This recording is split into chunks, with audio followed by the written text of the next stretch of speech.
Aconcagua doesn't kill quickly. It watches, waits, and when someone dies up there, the question is never whether it was the cold, but what happened before the silence. 8 Americans climbed the mountain in 1973. 6 came down, 2 never returned. And for decades, no one could explain why the bodies didn't tell the same story as the survivors. What really happened on that slope, where there are no witnesses? Why did a NASA engineer show up with an impossible puncture wound in his abdomen? And why was a librarian found with clear signs of struggle where there should have been nothing but snow? If everything was an accident, why have so many versions changed over time? They arrived full of ambition, confident that experience and preparation would be enough to master the Polish Route, one of Aconcagua's most technical and hostile faces. John Cooper wasn't just another climber. He was a high-ranking NASA engineer, accustomed to working with secrecy, protocols, and sensitive technology.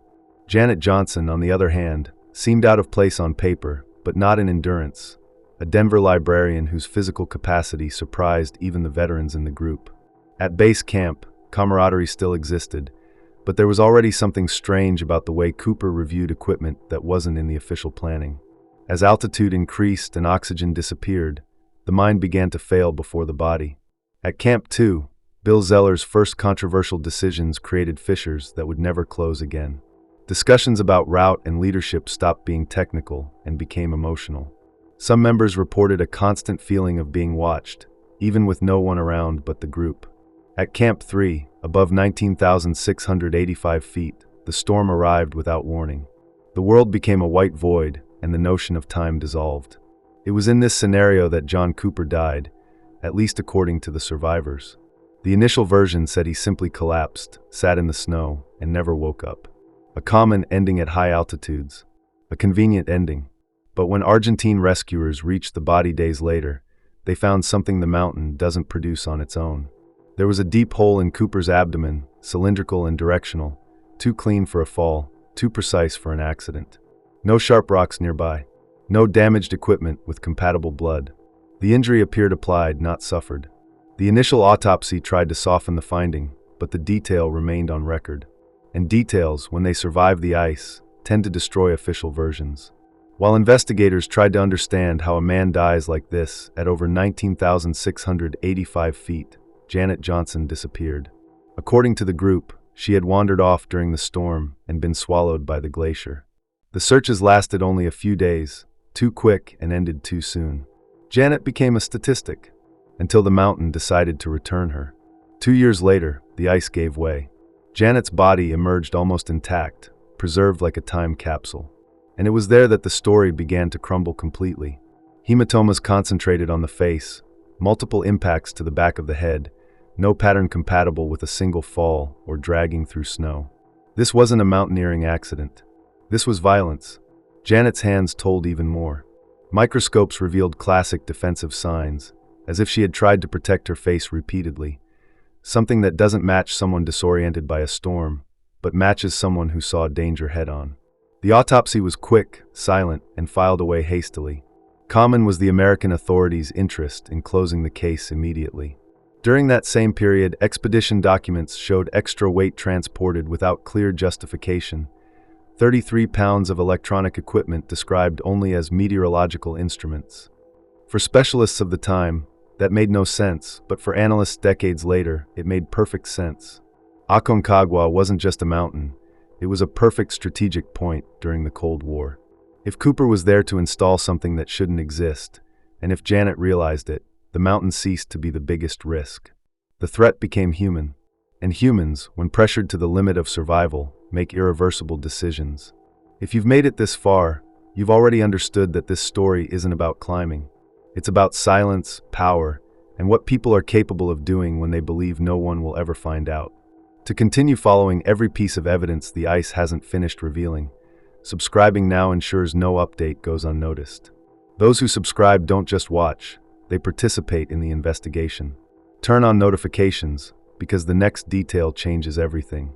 The mountain doesn't forget, but men try. When 6 survivors descended from Aconcagua in February 1973, each carried a slightly different version of what had happened up there. At first, these differences seemed irrelevant, justifiable by trauma and extreme exhaustion. But when the testimonies were placed side by side, line by line, a disturbing pattern emerged. The contradictions weren't random, they were selective. Everyone diverged on technical details, times, and distances, but agreed perfectly on points that exonerated the group as a whole. Arnold McMillan, the last person seen near John Cooper, claimed the engineer began acting strangely hours before death, talking to himself and showing paranoia. According to him, Cooper voluntarily moved away from the group. However, another survivor stated days later that Cooper was lucid, coherent, and discussing descent plans minutes before dying. The two versions couldn't coexist. One had to be false, and both benefited those who survived. Later analysis of personal diaries brought more cracks. Bill Zeller's notebook, The Expedition Leader, was written with almost clinical coldness in the days before the deaths. No emotional mention of Cooper. No desperate rescue attempt described in detail. Just dry, technical records, as if he were documenting an operation, not a human tragedy.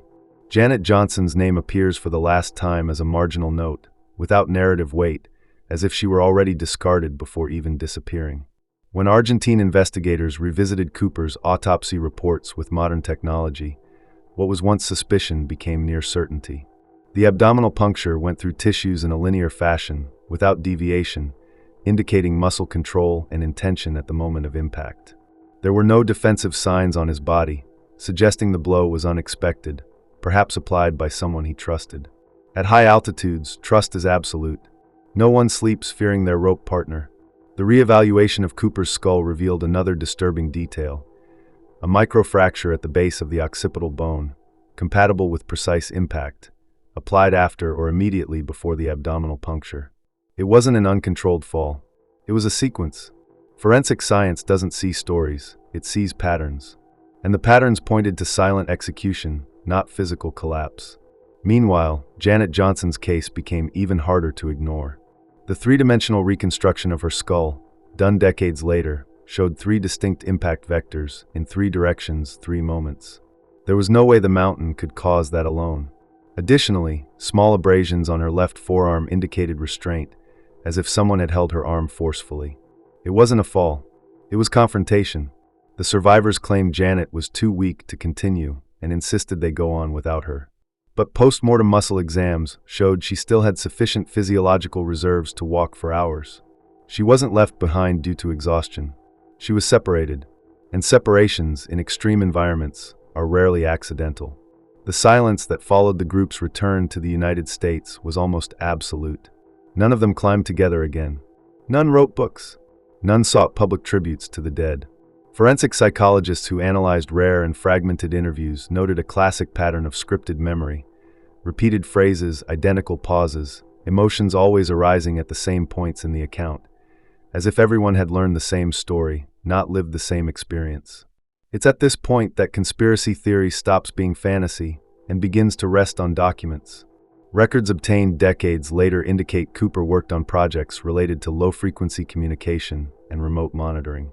Ideal technology for isolated, elevated regions. Aconcagua, during the Cold War, was a perfect point to listen without being heard. High, remote, politically unstable. Invisible to common eyes. If something went wrong up there, if Cooper wanted to abort the mission, if Janet realized what was happening, or if someone panicked, the mistake couldn't descend the mountain. Because mistakes talk and the dead don't. The ice began to melt faster in the 21st century. And with it, the secrets. When Janet's camera was found in 2020, there were no images of murder, no bloodied faces. There was something worse: forced normalcy. Tense smiles. Averted gazes. Distance between people who should have been united. In one of the last photos, Cooper appears in the background, out of focus, staring at something outside the frame. The camera's frame doesn't show the danger, but his body was reacting to it.